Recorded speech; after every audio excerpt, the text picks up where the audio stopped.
Toyota Men's 200 is underway. That lady you see right there running in last is Gabby Thomas. Gabby Thomas comes off the turn. Nobody got close to Gabby Thomas tonight. It's gold for Team USA with Gabby Thomas. There's no feeling like having a gold medal. Congrats, Coach. Thank you. How do you feel right now in this moment? I'm so happy because I've been trying to get this team to Texas Relays since 2016. Now, these are kids that are gifted all around the U.S., nationwide, not just Texas. Well, how many states we got in this country? Like 50? 52? How many states are in this country, sir? How many states? How many states we got in this country? 50. 50? Yes, sir. All right, yeah, so 50. This year marks the 100th anniversary of the Texas Relays, first held in 1925 on the 40 acres and founded by Clyde Littlefield, UT Austin's head track and field coach, and Theo Bellmont, the university's first athletic director. Over the decades, it has become one of the nation's most prestigious meets, drawing over 5,000 athletes from high schools, colleges, and professional ranks each year. But the Texas Relays are more than just races. They're a spectacle. With record-breaking performances and an electrifying atmosphere, the event is a crucial milestone for athletes chasing scholarships, pro careers, and personal bests. For coaches, it's a key test before championship season, and for families, it's the moment years of hard work come to life. Today, we're diving deep into the Texas Relays experience, speaking with athletes, coaches, and spectators to capture the energy, competition, and what this historic event means to those who make it special. Yes. David Oliver, Director of Track and Field at Howard University. If you want something, you've got to go get it. Nobody's going to give you anything. You got to have to work hard.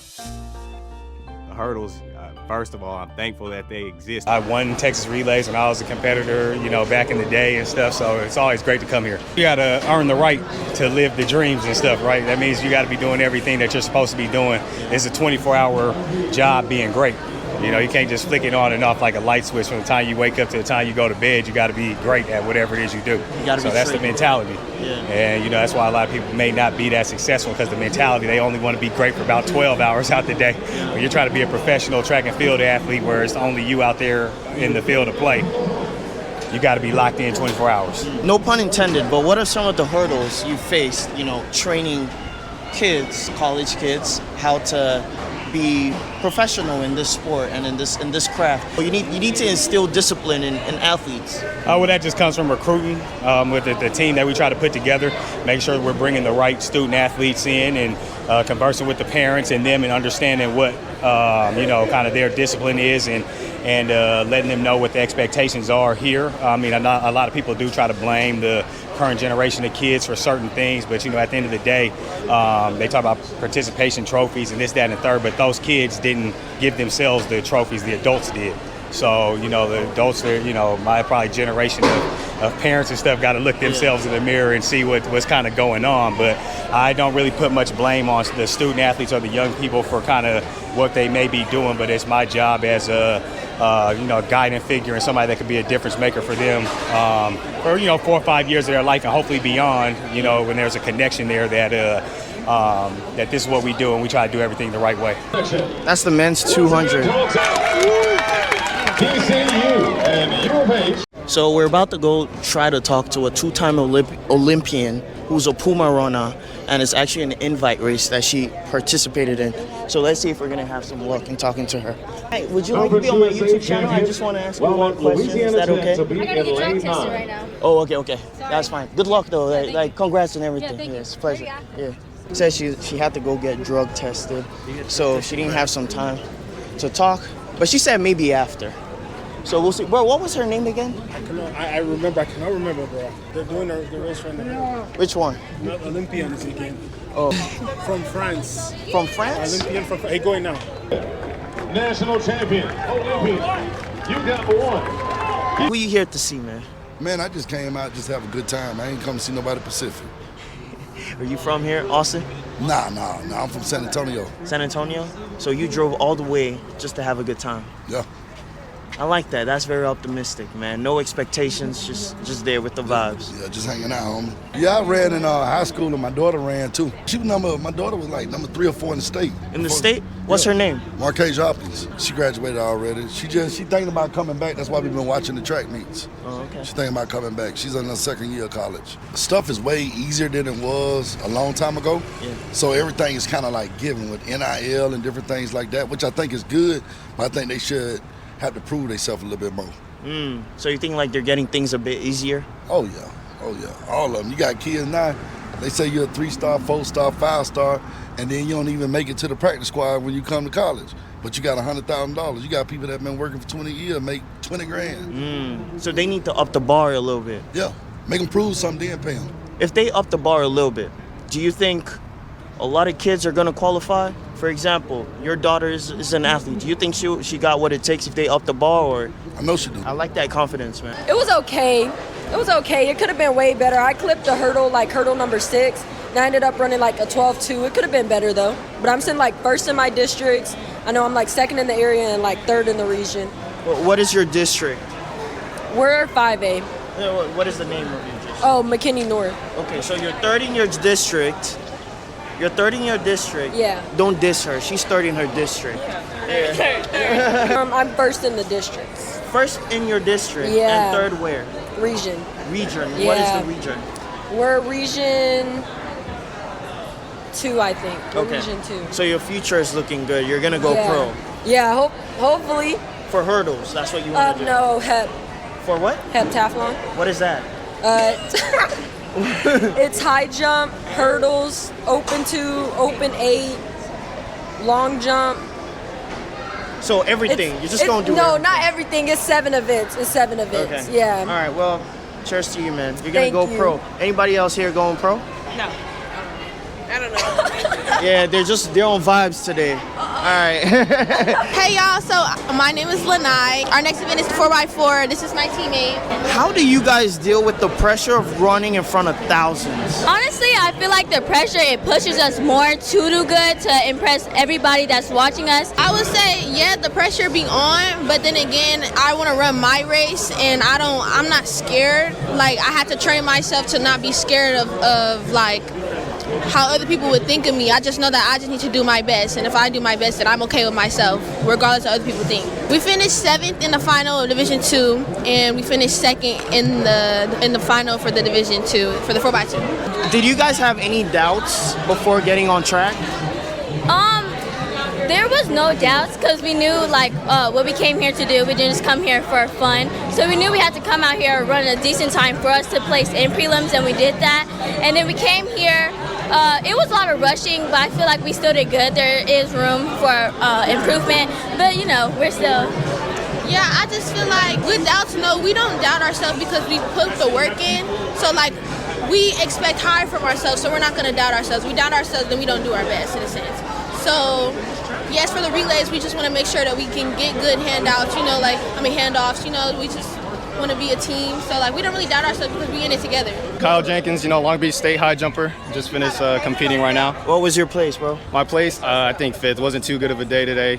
Came in, with the 221 mark, but was trying to hit that. I think it was at 216. Okay. But, Yeah, I mean, some days it's not really great, some days it's really great. So, yeah, better luck. Yeah, for sure. What do you take away from this, though? Exactly what I said. Learn from it. It's not always going to be good days, like you said, but you can always take something away from it. California, okay, so you came a long way for this, man. Have you started thinking about when the money starts coming in, you're going pro? It's really up to my body because it's rough. I'm a 5th year, so it's really rough on my body.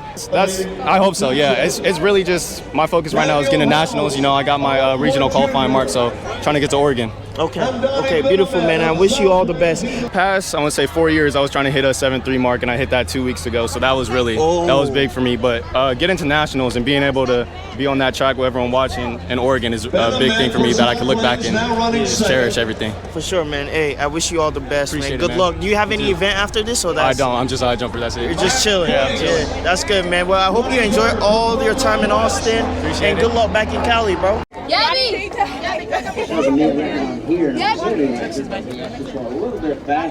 Oh, we're watching a bunch of people right now trying to take a picture with Gabby Thomas. Mostly kids. That's her signing right there. Well, let's see if we can get a word. If not, that's also fine. Y'all can read up about her and see her past interviews. All right. Yeah, we get it. It's nice getting content like that, speaking to people who are well-known in whatever they do and they're skilled in their craft. But when kids are, trying to also have a word, you gotta leave it for the kids, man. We're not gonna bully them, Let's let the kids have it. But there's a race going on right now.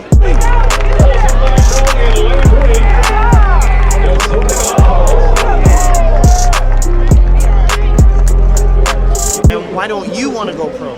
Because basketball has my heart.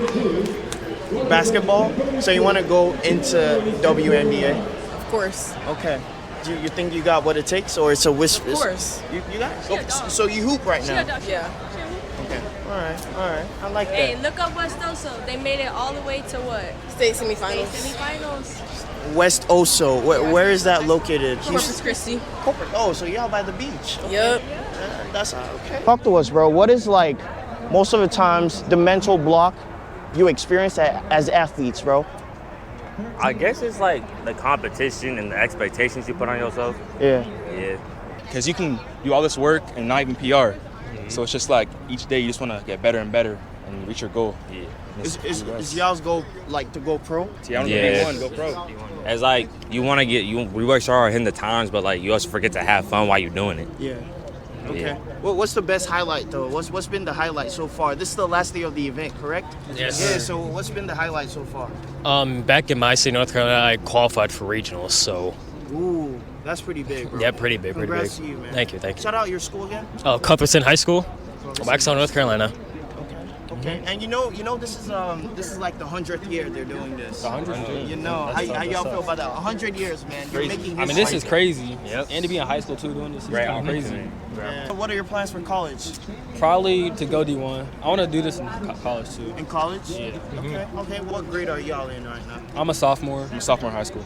I'm a junior in high school. I'm a senior. Oh, so you out? Yeah. Okay. You're talking to some colleges. Already going to Oh, college. you already got one. Yep. Okay. All right, that's good. Congrats to you, man.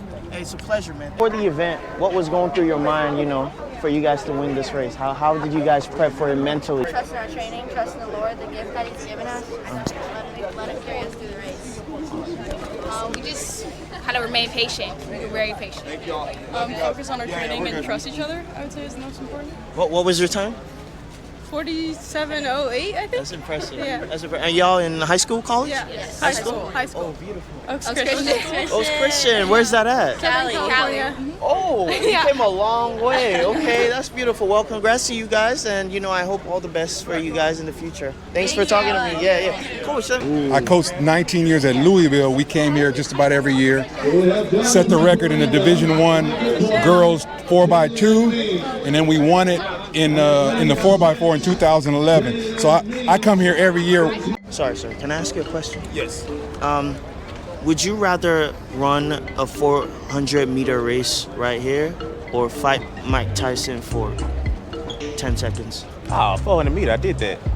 Why don't you want to fight Mike Tyson? Nah. How about Jake Paul? Nah, I'm good. How much time do I need to train? You don't know training. I said 10 seconds, bro. In the ring with one of them. I'll do Jake Paul. Mike Tyson, he might hurt me too much. He's old though. That's okay, Mike Tyson. Hey, did y'all see that fight? I did. I felt like Mike Tyson was holding back. He was trying to get the money. That's what he was trying to do. All right. So Jake Paul is who you're gonna take. Yeah, 10 seconds. I think I can do that. Fun fact: I was a track athlete as well, back in what you guys would say high school, but in Nigeria we call it secondary school. And I was fast. And the only reason how I know I was fast is because every time I crossed the line, I finished first or second. We don't time ourselves. What do you look for in a potential athlete for Howard University? Oh, well, first and foremost, it's going to be the grades. We're an academic university, ranked top 80 in the country when it comes to U.S. News and Report. So academics is going to be first. Of course, the mentality to want to be a high-level athlete and a high-level student, because in college you don't have time to try to do everything.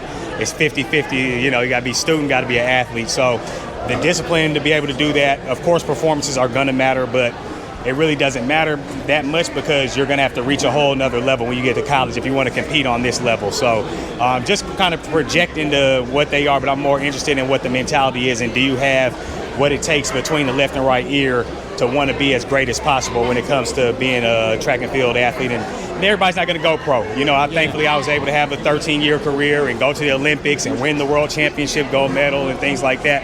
But that's not reality for 99.9% of people. But at the end, that's not what I went to school for. You know, I went to get my degree, use my talents to do so, and everybody has the ability to use their talents, whether it's sports, academics, whatever, to get ahead in life. I like to raise men's mental health awareness. You know, for Scott and for Ben, they're my teammate's dad is Scott, and one of my homies is Ben.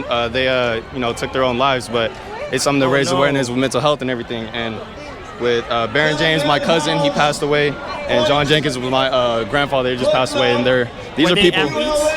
My grandfather was, you can look him up, he was played in the NFL. Baron James, you know, he went to Long Beach Poly High School. He passed away when I was little, but these are people I do it for. You know, it's bigger than me, so I go out there and try to represent everyone I can. Do you think they get enough recognition for what they do? No, I don't think they get enough recognition. Track and field athletes. I don't think they understand the amount of work that goes in for. It doesn't matter which event that you're in. To be successful, you've got to put in the time. You know, put in the work, and I don't think they get the respect. Now, when it's Olympic year, I think those Olympic athletes, you know, do get their shared, you know, and it's due the respect they get. But you just look at all the others that put in the time, you know. Yeah, I think that was a big thing as well. After we graduated, they could start getting paid. So I think that would have been very helpful for a lot of athletes and everything like that. Especially not being, I wasn't from Indiana, so I wasn't local. Yeah. So if you get in through a scholarship from being an athlete, wouldn't you consider that being paid? You still got to pay for your day-to-day stuff. Like. So you want them to pay everything, like free ride 100%. I actually went to the University of Wisconsin-Madison, so go Badgers. What was your event? Long jump. Long jump. Long jump. Did you think you were gonna go pro, or that just came out of nowhere? Like that really wasn't my dream. It wasn't your dream to go pro? No. Why? Most athletes want to do that. I think it takes a lot of dedication, commitment, and consistency.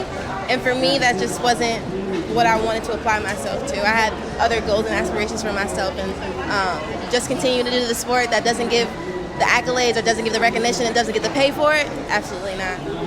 When you say it doesn't give the accolades, it doesn't give the pay, are you comparing it to like sports like boxing and I'm compared to football, sports like women's basketball, football, MMA. Yeah, like we don't get nearly as much time, nearly much energy, nearly enough footage like those other sports for me to be co-pro, you know? Do you think that could change someday? Oh, absolutely.